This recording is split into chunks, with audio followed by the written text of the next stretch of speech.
바울이 밀레도에서 사람을 에베소로 보내어 교회 장로들을 청하니 오매 그들에게 말하되 아시아에 들어온 첫날부터 지금까지 내가 항상 여러분 가운데서 어떻게 행하였는지를 여러분도 아는 바니 곧 모든 겸손과 눈물이며 유대인의 간계로 말미암아 당한 시험을 참고 주를 섬긴 것과 유익한 것은 무엇이든지 공중 앞에서나 각 집에서나 거리낌 없이 여러분에게 전하여 가르치고 유대인과 헬라인들에게 하나님께 대한 회개와 우리 주 예수 그리스도께 대한 믿음을 증언한 것이라. 보라, 이제 나는 성령에 매여 예루살렘으로 가는데 거기서 무슨 일을 당할는지 알지 못하노라. 오직 성령이 각 성에서 내게 증언하여 결박과 환난이 나를 기다린다 하시나 내가 달려갈 길과 주 예수께 받은 사명 곧 하나님의 은혜의 복음을 증언하는 일을 마치려 하면은 나의 생명조차 조금 더 귀한 것으로 여기지 아니하노라.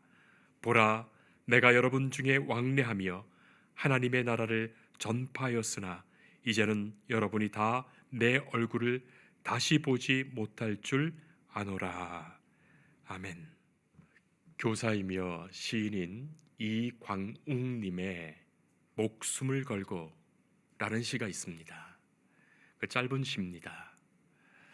이 땅에서 진짜 술꾼이 되려거든 목숨을 걸고 술을 마셔야 한다. 이 땅에서 참된 연애를 하려거든 목숨을 걸고 연애를 해야 한다. 이 땅에서 좋은 선생이 되려거든 목숨을 걸고 교단에 서야 한다. 뭐든지 진짜가 되려거든 목숨을 걸고 그런 시입니다. 사랑하는 성도 여러분, 목숨을 건다는 말을 우리가 흔히 하기도 하는데, 그리고 그런 말을 쉽게 듣기도 하는데 정말 목숨을 걸 수 있단 말입니까? 정말 목숨을 건단 말입니까? 도무지 목숨을 걸었는지 느껴지지 않는 태도가 얼마나 많은지요. 심리학자인 리처드 칼슨의 우리는 사소한 것에 목숨을 건다 라는 책이 있습니다. 현대인들이 너무 많은 정보를 통해서 그 정보에 시달려 분주한 삶을 살면서 엄청난 일에는 사실 무감각하고 별 사소한 일에는 목숨을 건다는 거예요. 쉽게 흥분하고 쉽게 그것의 에너지를, 생명을 낭비하고 있다는 겁니다. 인생의 신비와 아름다움을 잃어버린 채 살아간다 말합니다. 자, 그렇게 사소한 일에 목숨을 거는 일이 많으니 말이죠. 목숨을 건 진정성과 열정이 없는 것도 문제이지만 목숨을 걸 필요 없는 일에 목숨을 거는 것도 문제 아니겠습니까? 몇 년 전에 넷플릭스에서 히트하며 전 세계가 주목했던 한국이 만든 드라마 오징어 게임이라고 있었죠. 456억 원의 상금이 걸린 이 서바이벌 게임에 참여한 사람들은 각자가 어떤 이유에서든지 목숨을 걸고 이 극한의 게임에 도전하게 됩니다. 더는 어쩔 수 없는 어떤 궁지에 몰려서 어차피 죽을 인생, 그 돈을 바라면서 목숨 걸고 그야말로 게임을 하는데 정말 한 사람 한 사람이 우습게 죽어가는 것을 보면서 그야말로 이 생명과 죽음, 생명이 그냥 흥미로운 게임의 소재가 되는 겁니다. 사는 것 죽는 것이 이토록 가벼울 수 있을까? 오늘 우리는 사도 바울의 참으로 소중한 고백의 말씀을 듣게 되죠. 24절에 사도 바울이 밀레도에서 에베소 교회 장로들을 만나며 증언하는 고백의 말씀입니다. 내가 달려갈 길과 주 예수께 받은 사명 곧 하나님의 은혜의 복음을 증언하는 일을 마치려 하면은 나의 생명조차 조금도 귀한 것으로 여기지 아니하노라. 맡겨주신 사명에 충성하는 순교자의 그야말로 그 면모가 여기에 있죠. 나의 생명조차 조금도 귀한 것으로 여기지 아니하노라. 성도 여러분, 사명이란 그런 것이에요. 우리 각자가 다 자기 생명의 삶의 사명을 가지고 태어난 거예요. 어느 한 사람도 거저 우연히 태어난 사람이 없어요. 하나님이 생명 주셨는데 다 각자가 자기 삶의 사명을 가지고 태어났고 그 사명을 이루며 살아가는 겁니다. 다만 그 사명이 없는 사람은 없습니다. 다만 그 사명을 아직도 발견하지 못했거나 아니면 그 사명을 외면하고 살 뿐이죠. 사명이란 말에 이 한자 말은 불일사 목숨 명자로 이루어져 있는데 그야말로 목숨을 걸고 따라야 할 명령 아니겠습니까? 하나님은 우리 각자 한 사람 한 사람 그렇게 부르셨고 각자에게 감당해야 할 사명 주셨습니다. 예수님은 그 비유를 머나 비유와 달란트 비유를 통하여 또 분명히 보여주셨지요. 바울은 예수님께 사명받았습니다. 바울의 사명은 자신이 받았던 은혜의 복음을 증언하는 사명이었어요. 은혜의 복음. 여러분, 복음이란 말 자체가 요한겔리온, 그 말 자체가 기쁜 소식인데, 복된 소식인데, 복음, 하나님께서 행하신 그 사건, 그 일에 대한 복된 소식을 전하는 것인데, 그 복된 소식인데 하나님이 행하신 그 소식이, 행하신 그 일이 하나님의 은혜로 이루어졌다는 그 사건에 대한 소식이에요. 그래서 은혜의 복음이에요. 하나님의 전적인 은혜로 이루어진 복음이에요. 보다 구체적으로 그것이 무엇일까요? 하나님께서 당신의 아들 예수님을, 독생자 예수님을 이 땅에 우리에게 보내주신 것입니다. 또한 그분 예수님께서 우리를 위하여, 각자 나를 위하여 예수님께서 십자가에 죽으신 거예요. 그리고 그분 예수님께서 다시 부활하신 소식입니다. 예수님의 죽으심은 나의 죽음이요, 예수님의 부활하심은 곧 나의 복음, 나의 부활이라는 바로 그 소식이에요. 그리하여 우리는 하나님께 용서받았고 하나님께 구원받았고 하나님의 자녀되어 하나님 나라의 백성 되었다는 그 소식입니다. 이 은혜의 소식이에요. 하나님을 배반하고 하나님의 뜻을 저버리고 교회를 박해했던 바울은 마땅히 심판받아 지옥에 떨어져야 마땅한데, 그럼에도 불구하고 주께서는 사랑하시어 나를 위하여 대신 십자가에 죽으셨는데, 바로 그 은혜의 복음을 받았기에 그 은혜의 복음을 증언하는 그 일에 내 생명까지도, 목숨까지도 귀하게 여기지 않고 목숨을 다해 감당하는 바울이에요. 성도 여러분, 우리가 다 사실 이 은혜의 복음을 받은 사람들 아니겠습니까? 내게 주신 은혜의 복음을 깊이 깨달으면 깨달을수록 내게 주신 하나님의 사명을 더 알게 됩니다. 그것이 나의 사명이라면 기꺼이 목숨 걸고 그 사명까지도 감당하게 됩니다. 여러분들은 그렇게 나의 사명으로 감당하며 살아가십니까?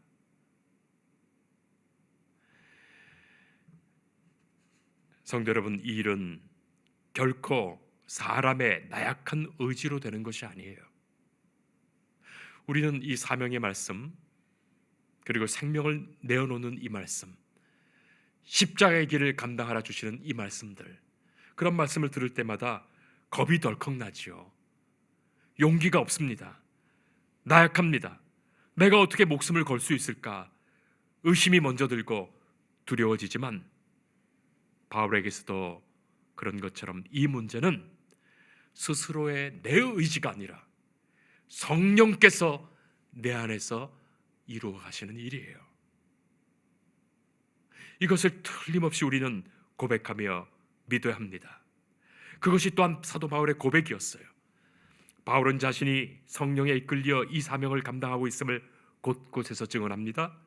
그리고 오늘 말씀 22절 말씀에 보라, 이제 나는 성령에 매여 예루살렘으로 간다, 그렇게 말씀하시죠. 성령께서 나를 매셨다, 이 말이 무슨 말입니까? 매였다는 것은 꽁꽁 묶였다는 말이에요. 꽁꽁 묶였다, 꼼짝하지 못하도록 완전히 사로잡혔다는 뜻의 표현입니다. 밧줄로 꽁꽁 묶어서 죄인을 끌고 갈 때, 죄인을 포로로 포박하여 끌고 갈 때 사용하는 표현이 이 말이에요. 매였다는 것 말이죠. 자, 그렇게 사도 바울은 성령에 매여서 묶여서 마치 끌려가듯 가는 거예요. 아주 오래된 노래지만 단장의 미아리 고개라는 노래가 있어요. 우리 젊은 분들은 모르실 수도 있어요. 단장의 미아리 고개. 저는 어렸을 때 이 노래를 많이 들었어요. 무슨 뜻인지도 모르고 들었는데 그 노래에 이런 가사가 있어요. 당신은 철사줄로 두 손 꼭꼭 묶인 채로 뒤돌아보고 또 돌아보고 맨발로 절며 끌려가신 이 고개여, 한마는 미아리 고개. 그래서 한마는 미아리 고개입니다. 눈물 고개입니다. 단장의 미아리 고개라고 했는데 단장이란 말이 창자가 끊어지는 아픔이에요. 그렇듯 아픔의 고개입니다. 억지로 끌려가니 말이죠. 자, 미아리 고개는 한국 전쟁 당시 서울 북쪽의 유일한 외곽도로였는데 전쟁 발발 초기에 인민군과 국군이 바로 그곳에서 교전을 했던 곳입니다. 자, 인민군들이 퇴각하면서 후퇴하면서 사람들을 철사줄로 묶어서 끌고 갔는데 남편이 그렇게 끌려가는 경험을 이제 갓난 아이를 가진 여인이 그 심정으로 노래한 거예요. 매였다는 것이 그런 의미입니다. 내 의지가 아니에요. 내 뜻이 아니에요. 자, 그런데 사도 바울의 이 신비로운 말씀을 들어보세요. 사도 바울은 매였지만 결코 끌려간다고 표현하지 않습니다. 사도 바울은 오히려 내가 달려간다고 말하고 있어요. 달려가노라. 성도 여러분, 생각해 보세요. 만약에 사도 바울이 이 일이 조금도 내키지도 않고 당하기 싫은 일이었고 가기 싫은데 억지로 성령께 매여서 끌고 가신 일이라면 결코 달려가지 않았을 거예요. 도살장으로 끌려가듯 억지로 질질 끌려가면서 왜 그러시냐 항의했을 겁니다. 사도 바울은 이 일을 은혜로 고백하고 있습니다. 그래서 감사와 기쁨으로 달려갑니다. 바로 여기에 역설적인 복음의 은혜가 있어요. 복음의 은혜. 하나님이 나를 사용하시고 나를 이끌어 가시고 나와 함께 하시며 내가 하나님의 역사하심에 쓰임 받는 성령께서 나를 이끌어 가시는 그 기쁨과 감사가 은혜로 고백되는 거예요. 성도 여러분, 주의 일을 감당하는 것, 복음의 증언자로 살아가는 것, 주님의 몸된 교회에서 봉사하며 섬기는 것, 이 모든 것이 성령님의 역사로 내게 이루어지는 일인데 그것은 강제로 어쩔 수 없이 이루어지는 일이 아니라 말로 다 할 수 없는 그 감사와 기쁨과 은혜 주심으로 감당하게 하시는 일이에요. 여러분들 어떻습니까? 주의 일을 감당할 때 말입니다. 이것이 신비로운 성령님의 역사입니다. 내 연약함 감춰주시고 내 부족함 감춰주시고 내 죄를 씻으시며 강하고 온전하고 정결하게 하시며 역사하시는 하나님의 그 은혜의 손길이 있는 거예요. 그래서 힘을 얻어 감당하는 거예요. 성도 여러분, 여러분들은 성령께서 이끌어 가시는 삶을 살아가십니까? 성령께서 힘 주시며 은혜 주시며 주의를 감당하십니까? 날마다 주 안에서 새 힘을 얻으며 감사와 기쁨을 고백하십니까? 아니면 내 뜻대로 내 힘대로 해보겠다고 애쓰다가 매일매일 지쳐가고 있습니까? 철학자인 루소는 사람을 움직이게 하는 힘을 연령별로 이렇게 나눈 바가 있습니다. 10대는 과자에 따라서 과자에 의해서 움직이고, 20대는 연인에 따라 움직이고, 30대는 쾌락에 따라 움직이고, 40대는 야심에 따라 움직이고, 50대는 탐욕에 따라 움직이고, 60대는 명예에 따라 움직인다. 어떻습니까? 무엇이 여러분들을 이끌어 가십니까? 우리가 잘 아는 참회록을 썼던 성 어거스틴의 이 참회록에는 그가 진정 회개한 후에, 예수를 만난 후에 이런 고백이 있습니다. 주님이 내 안에 계시고 나는 내 밖으로 나갔습니다. 무슨 말입니까? 이제는 주께서, 성령께서 내 안에 계셔서 주도하는 삶을 살게 되는 거예요. 젊었을 때는 철저히 타락했던 그를 주님 만나셨고 성령께서 만나주셔서 그 안에 계시며 그를 전적으로 이끌어 가십니다.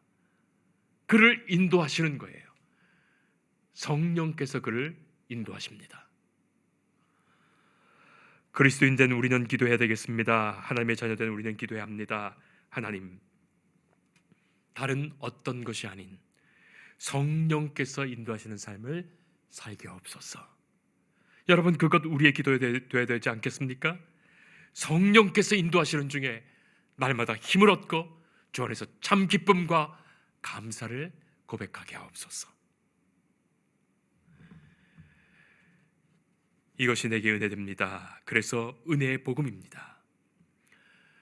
바울이 달려갔다는 표현을 쓰고 있는데 그건 단순히 말로만 그렇게 한 것이 아니에요. 실제로 사도 바울은 모든 선교 여행 속에 그렇게 달려갔습니다. 지금이야 교통이 좋아서 비행기도 타고 가고 기차도 타고 가고 버스도 타고 가고 자가용도 타고 오토바이도 아니면 자전거라도 타고 갈지 모르겠지만 당시 바울과 그 일행은 오직 두 다리로 걸어가고 달려가는 것밖에 없었어요. 배를 타더라도 그거는 여행을 위한 배가 아니에요. 목선, 그 힘겨운 어려운 배를 탔던 거예요. 자, 길도 바르지 않습니다. 포장이 된 길도 아닙니다. 거친 길, 돌길, 비탈길, 그야말로 길도 아닌 길을 가야 했고, 그런데 사도 바울은 그 길을 조금도 마다하지 않았고 적극적으로 달려갔습니다. 오늘 본문이 있기 전에 그 13절로부터 16절까지 드로아에서 밀레도까지 가는 그 여정이 그려져 있는데, 바울이 월요일 아침에 드로아에서 출발했고 밀레도에 도착한 날이 금요일로 기록되어 나옵니다. 여러분, 정말 강행군 아닙니까? 드로아에서 밀레도까지 총 길이가 280에서 300km 정도 되는 거예요. 자, 성인 남자가 걸어간다 하더라도, 힘차게 걸어간다 하더라도 하루 14시간 이상 걸어야 할 거리예요. 자, 그러니 그야말로 사도 바울이 4박 5일 동안 실제로 달려서 간 길이에요. 이 달려갔다는 말이 그냥 하는 말이 아니에요. 왜 그렇게 달렸을까요? 16절 보면 하루라도 빨리 예루살렘에 가기 위해서입니다. 될 수 있는 대로 오순절 안에 가기 위해서 급히 서둘렀던 겁니다. 그것을 자신의 사명으로 확신하고 있었기 때문이에요.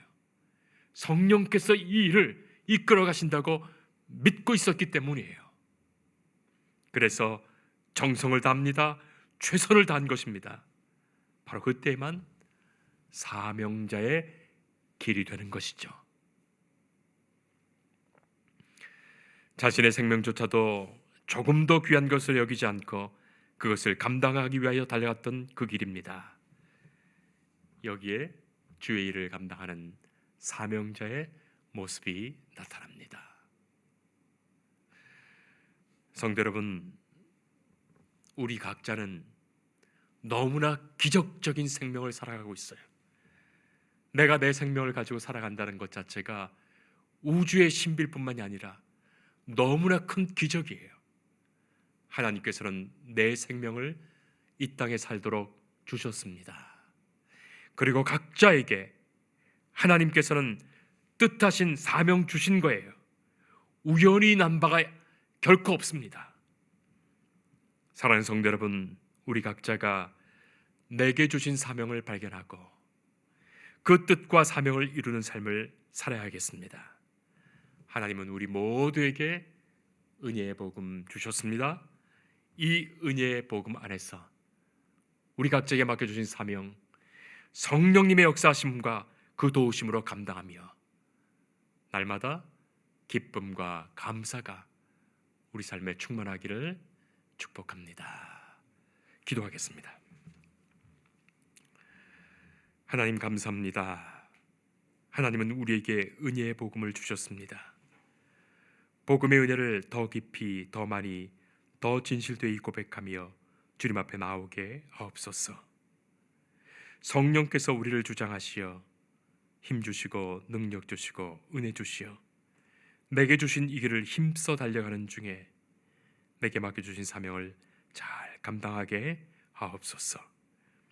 그날에 내게 주실 면류관을 생각하며 충성된 종으로 살게 하옵소서. 예수님 이름으로 기도합니다. 아멘.